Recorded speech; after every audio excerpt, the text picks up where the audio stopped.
You will be granted full immunity for any and all truthful statements you make.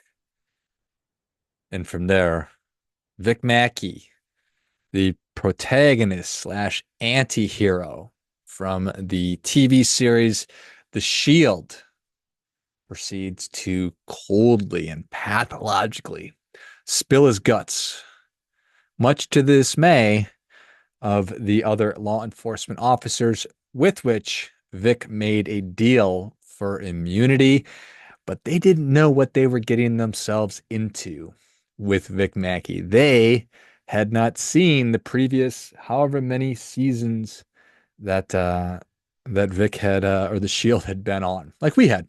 So we knew Vic to be an incredibly awful, terrible, worst kind of human being ever. But at the same time, as these stories or these shows are able to do, or movies make him into a person that we're all cheering for and hoping that the bad guy actually comes out on top. The whole idea of the anti-hero, and this is a recurring archetype across entertainment. Think about other TV shows like Dexter, who we're cheering for is a guy is a serial killer who's out there doing terrible things. But we love him in the name of justice. So Vic Mackey, The Shield, if you're not familiar with it, I definitely encourage you to check it out. I think it's probably one of my favorite all-time TV shows. And the ending, which I just spoiled for you, just spoiled the ending. Vic gets immunity for what it appears to be everything that he's ever done. So he ends up coming out on top of a lifetime of crime, and he gets away with all of it in the end. So, why talk about Vic Mackey and why talk about full immunity? Well, obviously, it's because we are coming towards the end of the presidency of Joe Biden, and news just broke a couple of days ago that he is going to pardon his son, Hunter Biden, who is I don't think he is anti-hero. I don't know if there's any part of Hunter that's actually a hero. He is a troubled individual. And God only knows. God only knows the things that he has done and the positions that he has been in and the positions that he has been put into, and how different would we handle it if we were in challenging, compromise, difficult positions like him. So I'm not going to pass any judgments on any of it. Well, I'll probably pass some judgments on all of it. So I don't know why I just said that. Is there anybody who doesn't make judgments about things? Do you look around and not judge the other human beings that you're in contact with, or that you see on television, or celebrities or athletes? I think that we all do. So, of course, I will give a little bit of my opinion, which I suppose is why you're listening. But just made me think, what's the history of presidential pardons and, as it would be, commutations?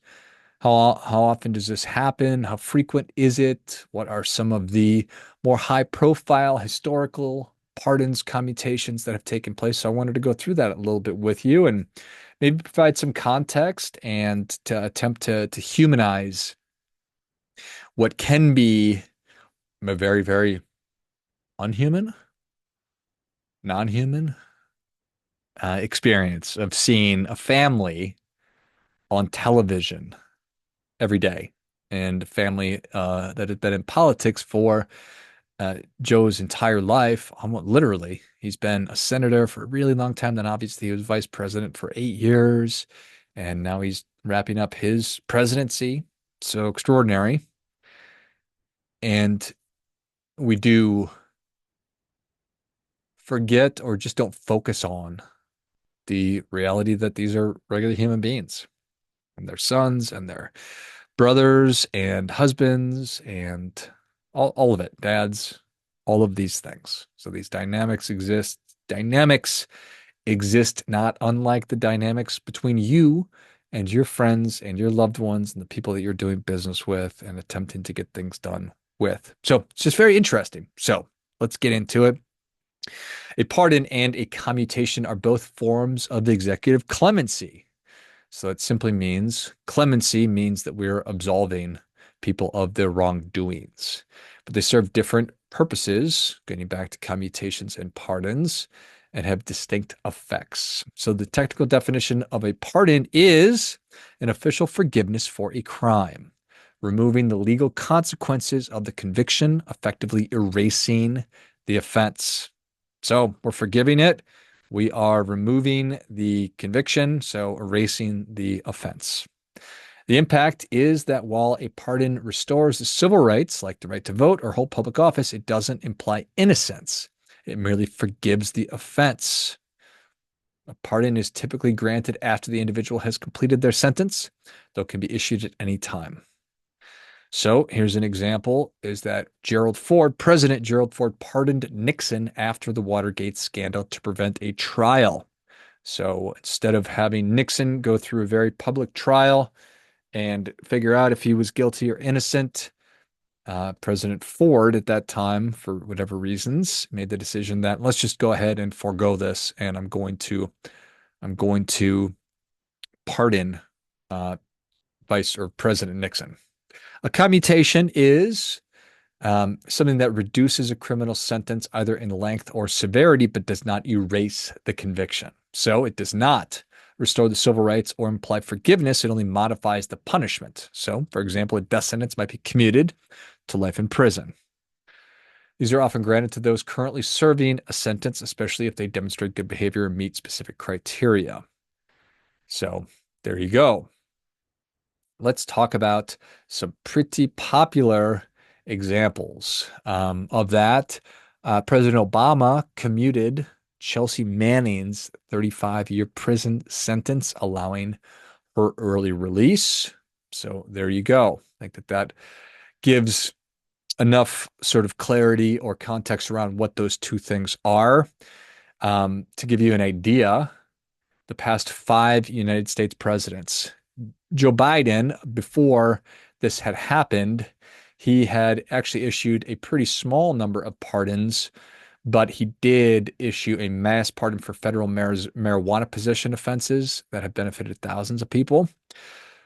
President Trump issued 143 pardons during his term, including high-profile, controversial pardons for Paul Manafort, Roger Stone, and Michael Flynn. Barack Obama granted 212 pardons and 1,715 commutations. That's the most commutations of any president in U.S. history. Most were part of his anti-drug clemency initiative. So nonviolent drug offenders that essentially rotting away in prison, he commuted many of their sentences. George W. Bush issued 189 pardons and 11 commutations. Bill Clinton issued 396 pardons and 61 commutations.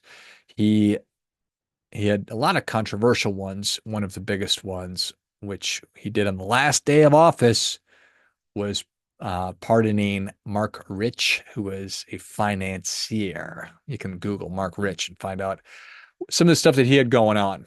So let's talk about some of the historic ones. I already talked about how Ford, this is regarded as the biggest pardon in U.S. history. Ford pardoned Nixon before um, before he was to stand any trial. After Nixon had obviously resigned and Ford had taken the office of presidency, Ford went ahead and pardoned him. Jimmy Carter in 1977 pardoned. It's called the Pardon of the Vietnam Draft Evaders. So Carter issued a blanket pardon to thousands of men who had evaded the draft during the Vietnam War. So obviously divisive as everything is with politics.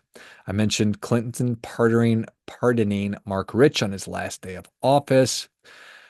Donald Trump pardoned Sheriff Joe Arpaio. I live in Arizona and I'm certainly very well versed with Sheriff Joe and what a polarizing figure he was and I believe still is. And just, I mean, Joe Arpaio is running for office in very recent memory. I don't know if he was running for anything, or maybe he won. I don't know what he's up to, but he's still out and about, thanks to Donald Trump, I suppose. 1968, Andrew Johnson's pardon of Confederate soldiers. So after the Civil War, Johnson issued a blanket pardon to most former Confederates, restoring their rights if they swore loyalty to the United States of America. The pardon was seen as a step toward reconciliation, but angered many Northerners who wanted harsher punishment for Southern leaders. Not surprising. I mentioned Obama pardoning, or rather, issuing a commutation for Chelsea Manning. Very, very controversial. Chelsea Manning is a pretty controversial individual, certainly for a lot of different reasons. So if you want to dig more into that, go for it. Um, so some people that have not, some people that have, there have been a lot of conversations around ought we pardon, ought we commute? Um, some of the sentences. What about Edward Snowden? What about Julian Assange? I think that Julian Assange just received a pardon, didn't he? He's been in the news, so you'll have to look that up. But for a long time, Julian Assange has lived in embassies all over the world. A very, very, very strange existence that has never been pardoned. Leonard Peltier is a very famous Native American activist, and in 1975, he killed two FBI agents at a shootout on the Pine Ridge Reservation.